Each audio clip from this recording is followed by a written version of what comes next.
Welcome to the in front of me Honor 90, and I'll show you how to log out from Gmail account on this device.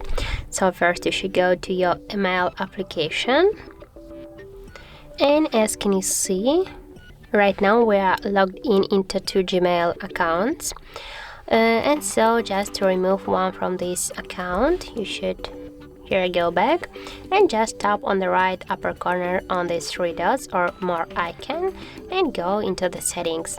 And as can you see, here we get these our two logged in accounts, and for example we want to log out from the second one, so just tap here on this account, scroll a little bit down, and you'll see the red remove account button.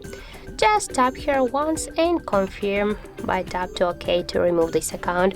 And as can you see, we just stay here in our settings only with on one account. And now we'll go back here to the application and we'll check. Yes, as can you see, we stay only with one logged in account and we just log out from the second one. So that's how it looks. And if you find this video helpful, remember to leave a like, comment and subscribe our channel.